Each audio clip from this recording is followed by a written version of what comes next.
next topic of discussion is going to be limits, fits and tolerance.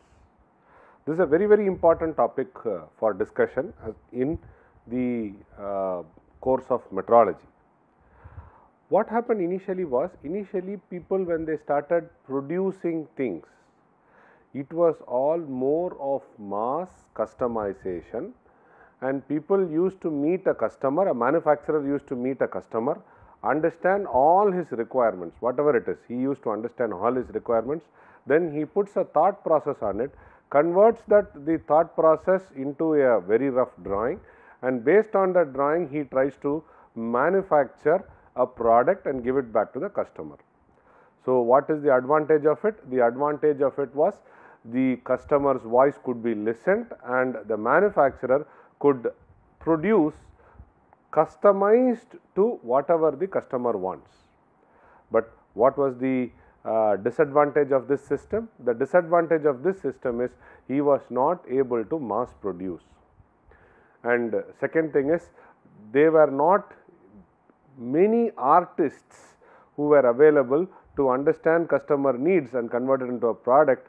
So, there was here a very tight situation wherein which the number of products produced were less, the number of artisans available was less, and the skill what they were requiring, that means to say the manufacturer should understand right from drawing, he has to understand all the process till he gets converted into a product.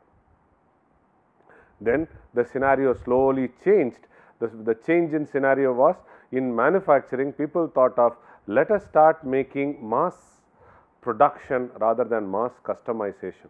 In mass production what they did was, they said, okay, let us keep on producing and then let us make the cost come as low as possible and try to cater to the customer needs. So, here customization was not given a priority, but production and giving the product at an economical price was the priority. So, when this had to happen, the complete product manufacturing could not happen under one umbrella due to several reasons, availability of raw material, then availability of expertise, all these things were there. So, then people decided is, let us try to produce parts given to a drawing, and if there is a negative of it or if there is an assembly which has to happen, then there has to be a counterpart, that part will also be produced to a particular drawing. So, then what happens is, you can take a male part from one country or from one factory, a female part from some other factory, and both these things match to a particular drawing. So, they were able to produce up to the drawing, and then assembly could happen at a different place, they could produce. So, from mass customization people move towards mass production. So, in mass production it is very clear, the drawing has to be made proper, and the drawing, whatever is given in the drawing, that has to be produced. So, you do not worry about rest of the parts in the product, you worry only about your part. So, now once they see a drawing and once they start producing, then it is the responsibility of the manufacturer to validate his produced part whether it meets to the requirement or not. So, if that is the case, we are supposed to understand what is limits, fits and tolerance. Okay. This is a very important subject. Today the product is assembled at Taiwan, the parts are produced at India and China, and some parts are produced in Japan and USA. All these things get assembled at Taiwan and the customer is in Sri Lanka. You see, for one particular product, you see where all the parts are produced, and now the question comes is, how are these parts produced at different places? They are able to get assembled at one place, and how are they able to deliver it? So, when you look at it, the entire world goes into this scenario. So, the parts are produced according to the drawing.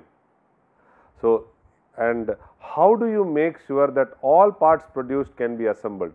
So, then there has to be a small leverage given to the part which is produced, small amount of error which is allowed. So, then naturally what happens within this error, if you produce a part, so in the counterpart same is also done, then it gets assembled. So, this is a very important topic. This made a revolution in manufacturing. This made mass production and economical products come into the market. today's scenario is much more interesting. People are talking about let us make the product mass customized, but at an economical price.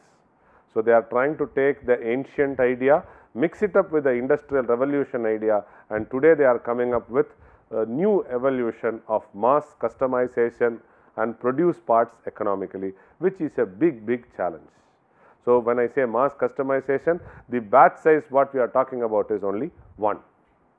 So, this topic becomes very important for all those things to realize. So, in this we would the content of today's lecture will be, I will have some introduction, and just before introduction I will like to cover 2-3 concepts which people have asked questions. So, let me explain those basic 2-3 concepts and then get into introduction for this chapter. Then principle of interchangeability. Interchangeability, the name itself clearly says I can interchange parts and then take it to an assembly. Then another thing is called a selective assembly. Then comes tolerance. Then I will try to discuss about fits. Then I will also finally try to discuss about system of limits and fits. Okay, based on some of the queries which were raised by the students, I would like to explain first a basic concept called accuracy and precision. Though I gave you only the definition, now I will give it with respect to a figure so that you can appreciate it. So, accuracy versus precision. These two terms are, in English language it is interchanged, but in engineers language it cannot be interchanged. That too, especially from the manufacturing perspective, if you look at, you can't interchange these two words. These two words have very different meanings. So, let us try to explain the concept with a bullseye and a shooter is there. A shooter is trying to hit at bullseye and he is trying to play. So, let us try to take that condition for simplicity for understanding. So, here is the bullseye. Okay. So, if the shooter hits everything here, there can be a possibility. Then the next possibility can be that the bullseye is here and the shooter hits everything here exactly at the center. Okay. The third condition is, this is a bullseye and he hits at all these around the bullseye he tries to hit, and the last one is going to be he tries to inside the bullseye he tries to hit. So, this condition is nothing but he is very precise but not accurate. Here he is very precise and accurate.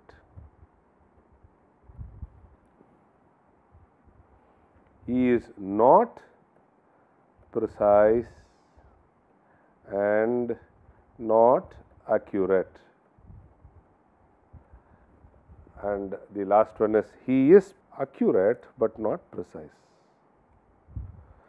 Not precise. Okay. So, here if you see, he is exactly focusing and hitting at this portion, and all his shots go towards here. This is a center. All the shots go just little away. So, that means to say he is precise, but if there is a small correction made, then it becomes very accurate. Whereas this player is very accurate, he exactly hits at the point where things have to fall. Here the process or the machine or a shooter is precise and accurate. Now, you understood, this is precise but not accurate. This is precise and accurate. The next one is, he is neither precise nor accurate. So, he is completely hitting havoc. And the last one is, he is accurate but not precise. That means to say, he is trying to hit within it, but he is not precisely hitting. So, what I said, a shooter, you can replace it with a machine. A machine can produce part very precise, but need not be accurate. So, in this case what we have to do is, there is something called as an error, and every time it is if the error is going to be the same, so then what we can do is we can shift the precision to accurate by doing some modification. Maybe when you take a shooter example, he has to be given proper spectacles or something, so that he can accurately see at the bullseye and hit it. And in the same way process, you can try to give a fixture, or you can try to change the tool to produce this. When this is the very well accepted, this is the very well accepted thing where it is precise and accurate. This is completely not acceptable, because whatever is getting produced is scrap. Whatever is getting produced in this machine, or whatever is a shooter firing, everything is scrap. So, this cannot be accepted at all. But here what happens is, the other thing is, it is accurate but not precision. So, here there is lot of randomness involved. So, we are supposed to understand the randomness and try to convert all this the accurate one into precision for a smaller thing. So, now it is very clear, you should be now able to distinguish what is the difference between accuracy and precision. A process can be precise but need not be accurate, this condition. A process can be accurate, need not be precise, this condition. Okay. Condition A, condition I will put it as D. So, A is also existing, D is also existing. What we want is B, what we completely do not want is C. When parts are produced in C fashion, then immediately the machine is relooked, reset, corrections have been made, and they try to bring it back to B state. Is it clear? So, now let us look at the definition for error. So, I discussed in the last class also, error is what is measured minus what is the true value divided by, suppose if I say percentage, then it is divided by 100. So, Vm is the measured value and Vt is the true value, what is expected or whatever it is, right. So, with this we will try to find out error. This error is used to correct and make the process more precise and control. So, I would like to bring in one more graph so that you can appreciate. Can be with respect to, you can put it as with respect to 100 or t. Okay. The other one is, we wanted to discuss about cost versus accurate. This is maximum, this is minimum, this is cost is minimum, and this is maximum. Generally, it follows a trend like this. It is a general. So, that means to say, if you want to have very good accurate thing, then the cost is going to be high. Okay, this is what is a true reality. When you want something little less accurate, so then you can see the cost of the production falls down drastically. So, now let us get into the topic of discussion for limits, fits and tolerance. So, introduction, no two parts can produce with identical measurement by any manufacturing process. Any process or any event to happen follows a binomial distribution, right. So, if that is the case, then any two parts produced, if you want to make it as accurate as possible, it is next to impossible. So, there is no manufacturing process in this world which can make two products very identical. There will be a small variation, right. So, this has to be accepted. These natural variations are random in nature and are the cumulative effect of many small, essentially uncontrollable causes. For example, you might say the workpiece which is given for producing a shaft should be as precise as possible.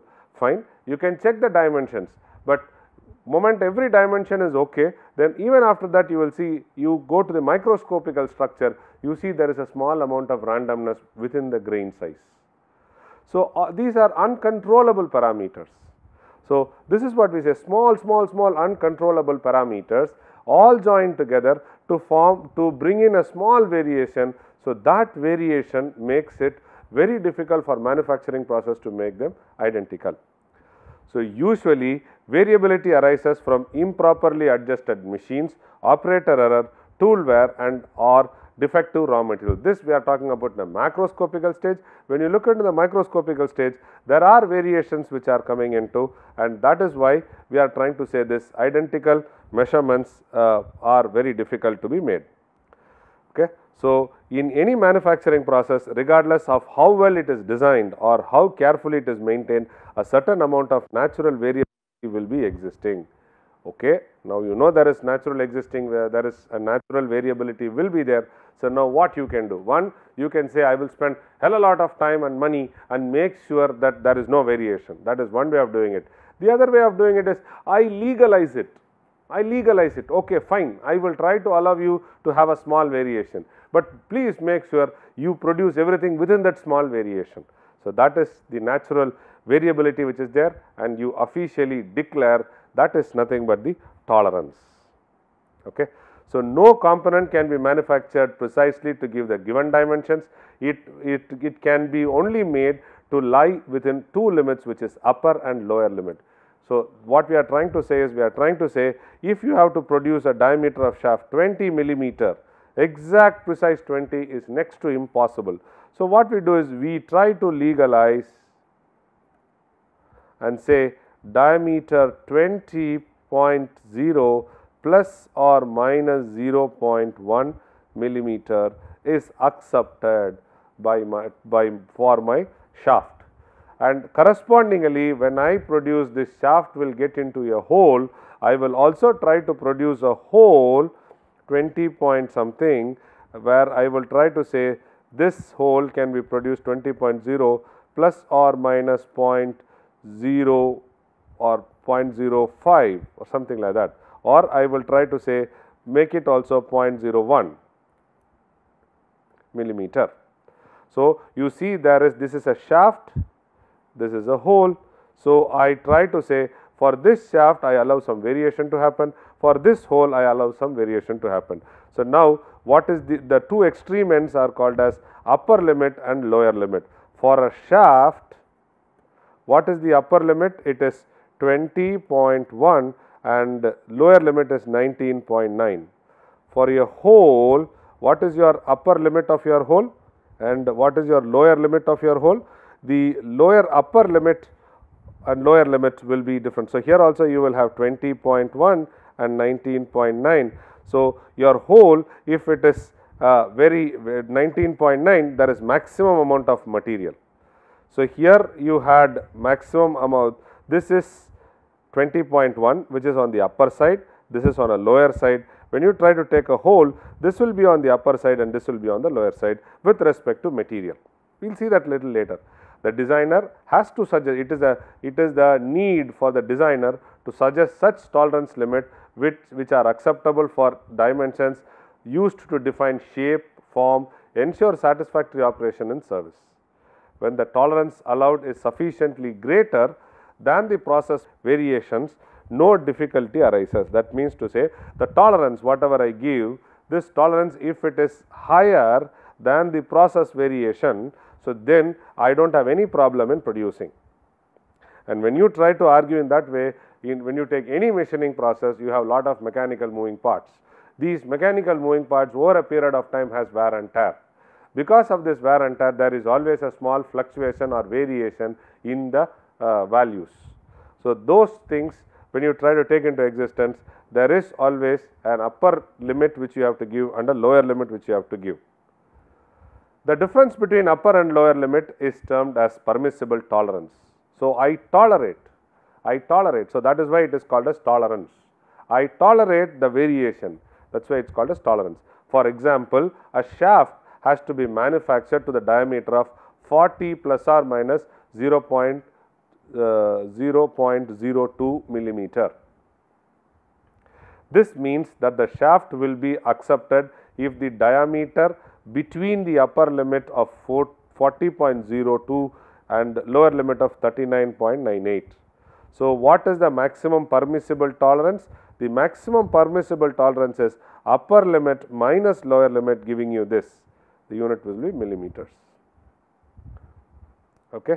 So, this is what is the same way you can also have for a hole. We talk about tolerances, and here what we talk about a hole, a shaft and all, it is of 2D. You can also extend this geometry in 3D form. You will see the tolerances given in nowadays we also give it in 3-dimensional tolerance variation for a part. So, now a basic or a nominal size is defined as a size based on which the dimensional deviation are given. So, what are we trying to say?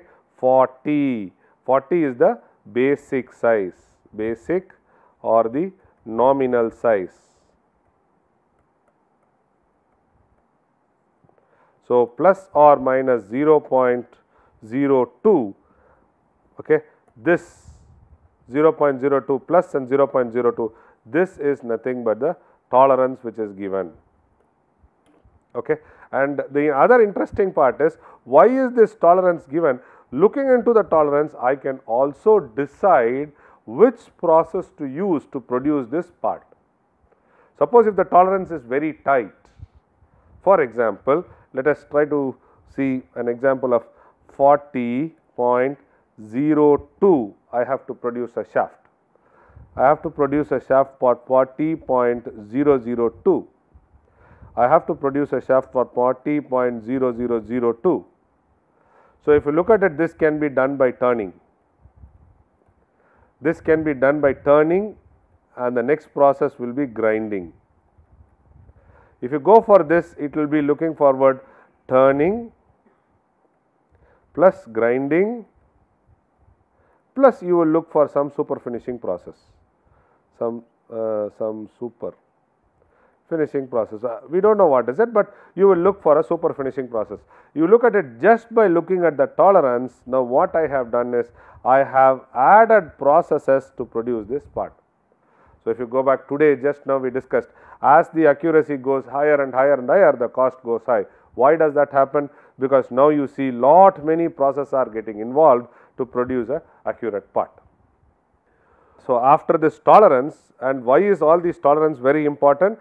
This tolerance leads to a new concept called as interchangeability. So, this can be split into two words, inter and changeability. Okay. This concept gave manufacturing a big breakthrough.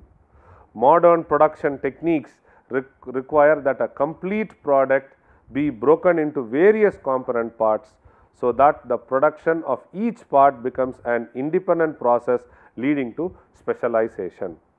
See, another thing you should also understand, product is made of number of parts. Product is made out of number of parts. So, number of parts can be again classified into parts which are bought out and parts which are manufactured.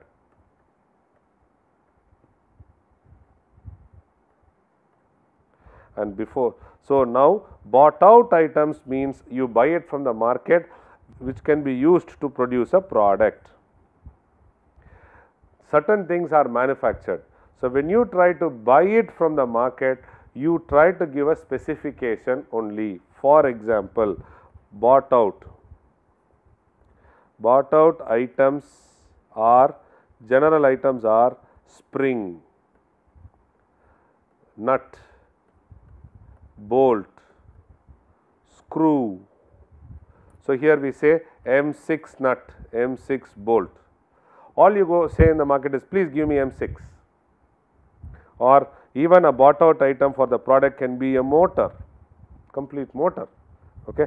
So, spring, you try to talk about open coiled or closed coil spring, and then you talk about the stiffness. That is it, you go buy it from the market. You try to talk about diameter, right. These are all some specification you give. This is available in the market. Why? See, what happens to all these bought out items? These bought out items will follow a concept of interchangeability, because this nut and bolt can be used for fastening of various products.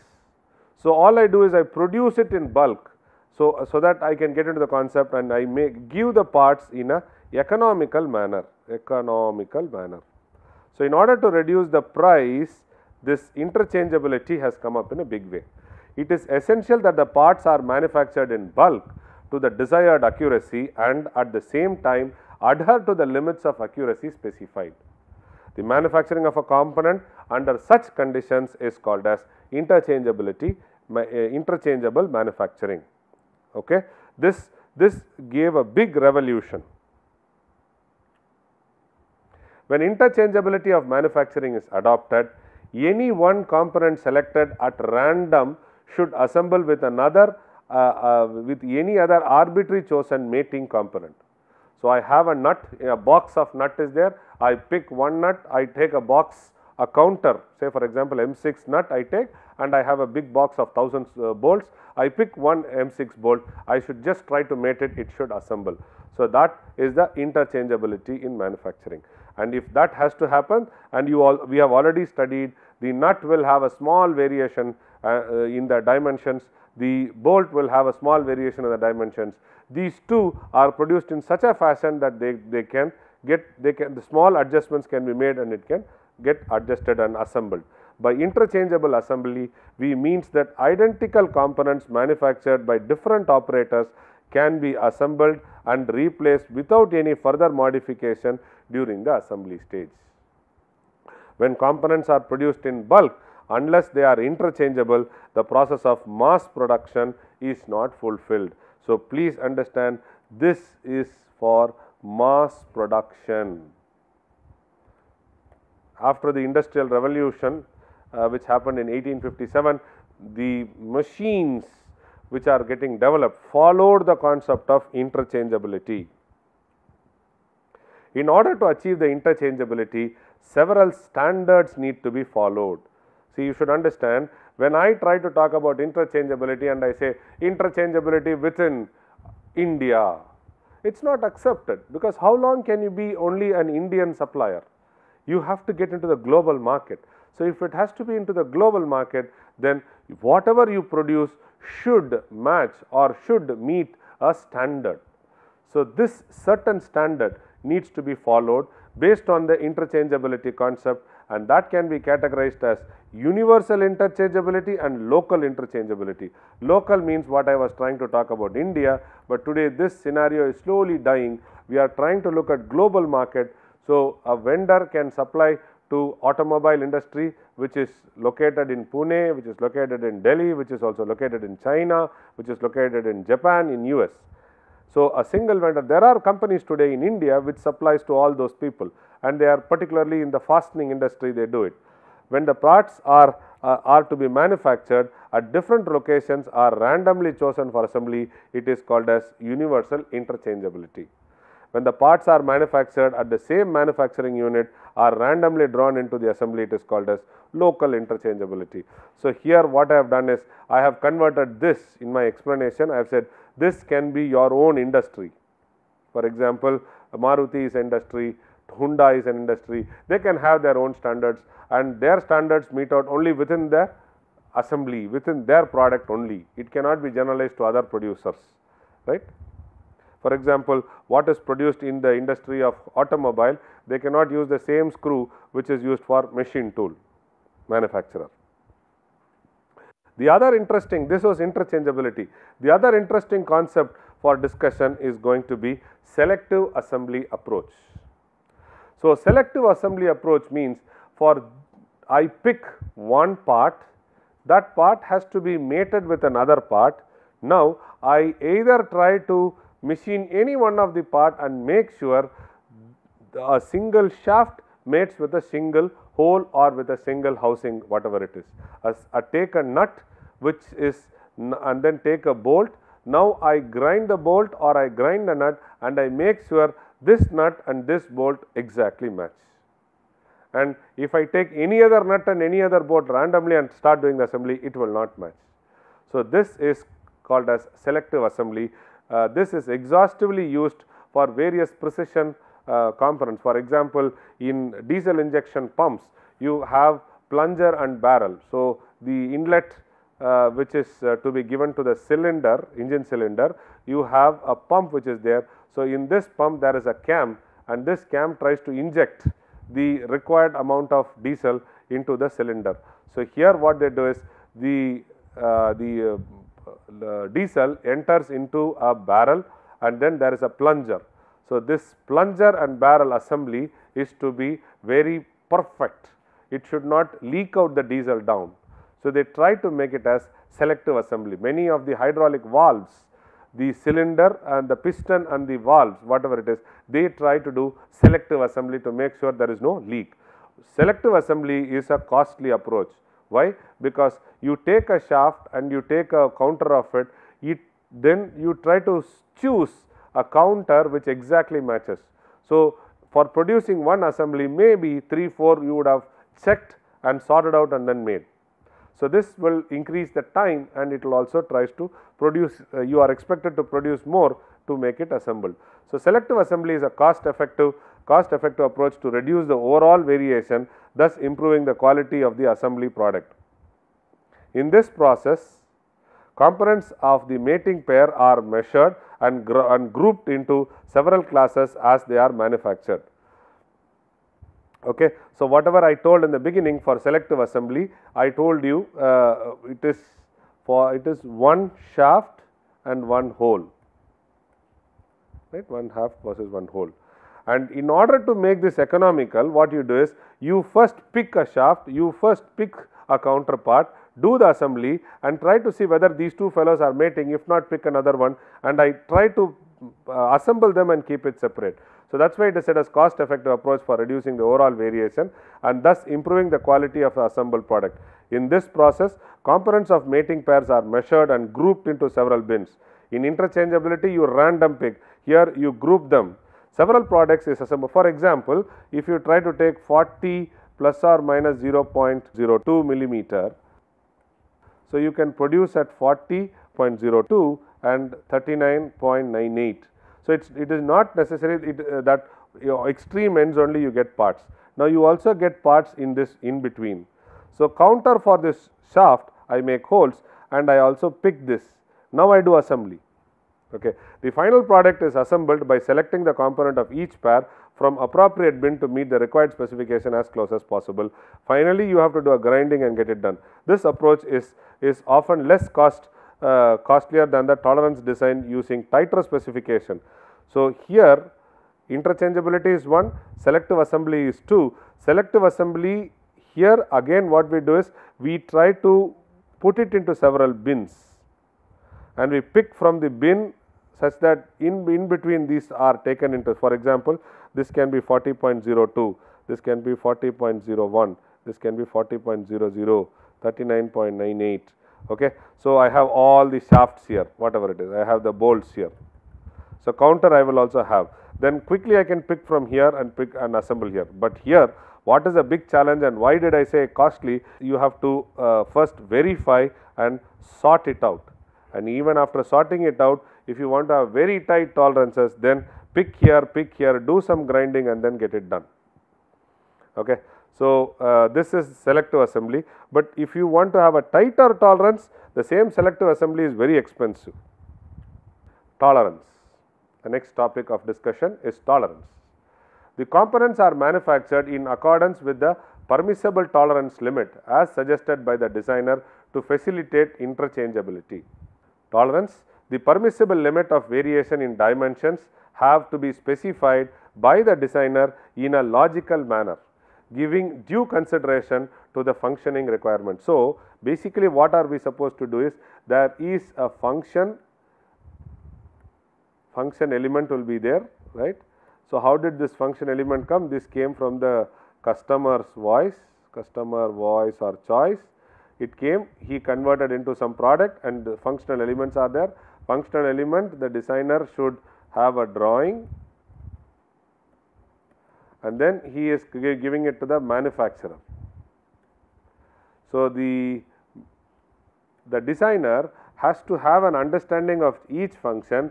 Knowing this function, he has to logically think and give a manufacturing drawing such that it is manufacturable and it is also economical. So, what is the difference between the engineering drawing and manufacturing drawing? It is only the tolerance which are attached to the dimensions. Okay. Tolerance are defined as a magnitude of permissible variation, magnitude of permissible variation of a dimension or any other measured value or control criteria for a specified value. Okay. It is a magnitude of permissible variation. Okay. It can also be defined as a total variation permitted in the size of a dimension and is the algebraic difference between the upper and the lower acceptable dimensions, which we have already seen. So, that is nothing but tolerance. I tolerate the variation.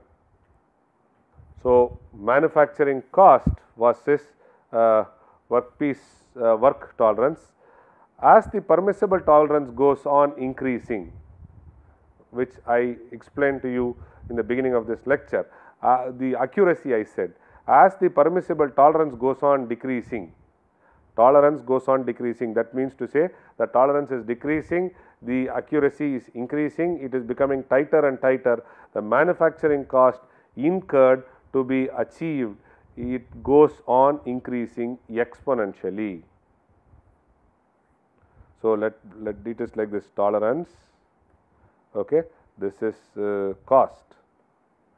So, as the tolerance goes tighter and tighter and tighter, so as the tolerance goes smaller and smaller and smaller, so the cost will be higher and higher and higher. Tolerance cost is higher. This is minimum, this is maximum, right? And as the cost goes lower and lower and lower, the tolerance goes higher and higher and higher. Something like this. So, this is minimum and this is maximum. So, tolerance, what is tolerance? Tolerance is the variation, dimensional variation, right. So, as the permissible tolerance goes on decreasing, tolerance goes on decreasing, the manufacturing cost incurred is going to be higher. When the permissible tolerance limit are relaxed without degrading the functional requirement, the manufacturing cost goes on decreasing. So, this is a exponential fashion which is followed. Okay. This is very important graph. It is, and today what we are trying to do is we are trying to convert this exponential into linear, and we are also trying to shift. We are also trying to shift and make the cost as minimum as possible. We are trying to shift this here, something like here, this point, so that it is very economical for producing the part. In order to maintain very close tolerance limit, manufacturing capability has to be enhanced, which certainly increases the manufacturing cost.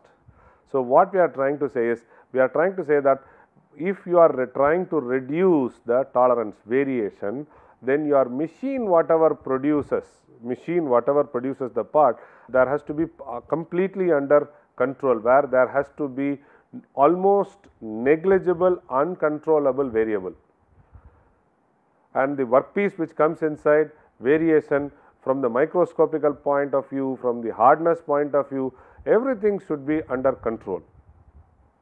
Then when it comes to a machine where the process is also under control, then only you will be able to produce very close tolerance limit parts.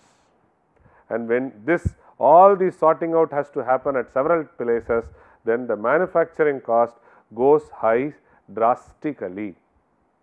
Next is, let us start looking into classification of tolerance. When the tolerance distribution is only on one side of the basic size, it is known as unilateral tolerance. In the other words, the tolerance limit lies wholly on one side of the basic size, either above or below. Unilateral tolerance is employed in drilling process, wherein which, so what is that? Let us see. So, it is 40.0, I say plus, that is all, or I can say plus minus 0.0. So, here it is unilateral tolerance. This is one condition, or it can be like this 0.0 plus 0.0 minus 0.2.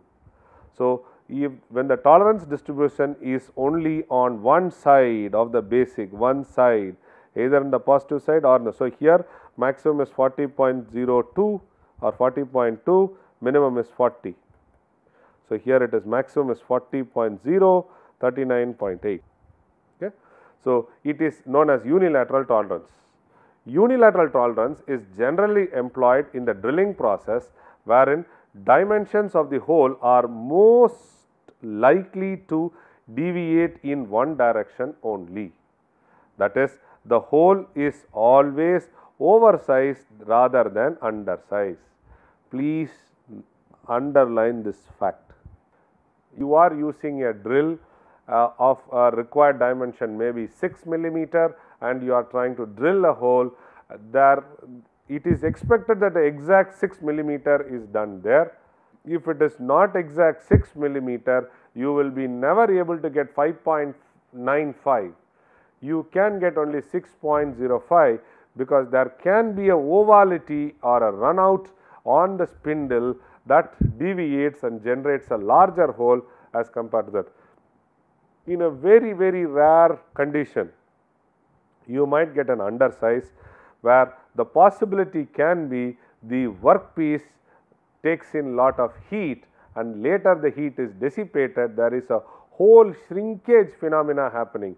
This is a very dominant phenomena when you start working with thermoplastic material, thermoplastic drilling you do over because of the heat which is getting accumulated, it will try to shrink, and when you will get an undersize. But generally in metals it is not possible. So, please make a note, this is unilateral tolerance, basic, only one side there is deviation. So, the next one is classification of tolerance. So, here why is the need for unilateral tolerance? The unilateral tolerance is always preferred, because the basic size is used to go for go limit gauge. Okay. What are limit gauges? We will cover little later, but since the word has come, I would like to say, see, it is in a mass production, what happens mass production, every component would be like to be validated or checked before it gets into assembly. So, checked or inspected, in a technical term it is inspected, and then it gets into assembly. Here we would like, when we do the inspection, there are two classifications. One classification is you try to measure and note down the variation in terms of data. That means to say, okay, the shaft diameter is 40.1 millimeter. The other way around is, why do I need to know this data? Because anyhow this component is going for the assembly. The other way around of it, I just have to say an indicator measurement. Indicator measurement means I just have to check whether this component which is manufactured is worth for assembling or not. I am least bothered about the values. I just have to check whether the shaft is okay. If it is okay, go. If it is not okay, don't go. So, if that indicator I have to do, then I would try to establish something called as gauges. So, gauges are just to find out go no go of the shaft or hole, whatever it is. So, gauges. So, in gauges, then I will try to have two classification. I would try to say this should go or this should not go, or it is called as no go. If my gauge of no go enters into, or it enters into a hole, then that means to say this manufacturing process or this feature whatever you have made is not accepted. If it goes, then that means to say it is accepted. We will say what are the principles followed a little later, but these are the limit gauges. Limit gauges are gauges which are used to check whether the part produced or the feature made on the part is acceptable or not. Okay. See, I would put this way, See, you take blood sugar. Every day morning you try to check blood sugar. Suppose if let us assume that the data, if it is anything more than 140, is alarming. So, all you have to know is whether that morning when you try to take blood sugar level, whether you are in an alarming situation or not. Why at all you have more interested to know if you are in the safe zone. Yes, you might argue, if I am in the border, fine. When you are in the border, please try to check. Or I would put this way, you try to check, once it says alarming, then look for the magnitude value, otherwise just forget it. Okay. So, that is what it is. So, why is this gauge coming into existence? Because in manufacturing industry, nobody is going to pay extra money for inspection. If somebody comes and says, here is a pen which is inspected and please pay 2 rupees more, you will say, no, I will not. Inspection has to be done on every part, but it cannot be paid. It is a value addition job, but for this job no customer will be interested to pay. So, the best part is you integrate this inspection right in the manufacturing process, or after it try to put a gauge and check and try to say yes or no. So, that is what is the GO gauge limit. This helps in standardization of GO gauge as hole and shaft of different grades which have the same lower and upper limits respectively. So, we are trying to see this. So, now let us see these grades little later. These are tolerance grades. The next classification of tolerance is going to be bilateral, uni, bi. So, uni means one side, bi means both sides. When the tolerance distribution lies on either side of the basic size, it is known as bilateral tolerance, 40 plus or minus 0.2 millimeter. It lies on positive side as well as it lies on negative side, millimeter, millimeter. This is a shaft, shaft, this is shaft. Okay. So, in other words, the dimension of the part is allowed to vary on both sides of the basic size, but may not be necessarily equally disposed about that. For okay. So, for example, there can be a possibility which says diameter 40 plus 0.2 minus 0.5 millimeter. So, it can be dia can be 40.2 millimeter or it can be 39.5 millimeter. I am sorry, this is 8, okay, 40, this is 2. I am sorry, this is 2 and this is 8. Okay. So, this is what we are trying to say. It can be uniform, it need not be uniform. The operator can take full advantage of the limit systems, especially in positioning a hole. When assembly comes into existence, all these tolerances play a very important role. In manufacturing, we generally classify manufacturing into two major operations. One is producing a part, the other one is assembly.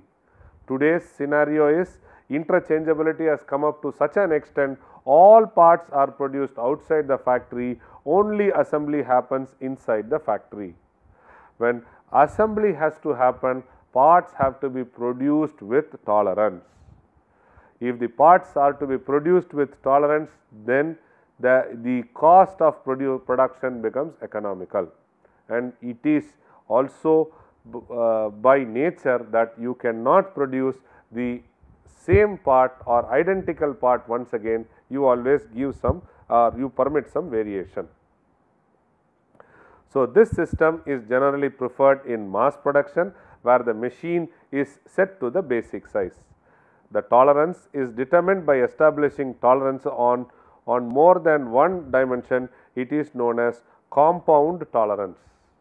So, we will continue it in the next lecture. What is compound tolerance and continue. Thank you.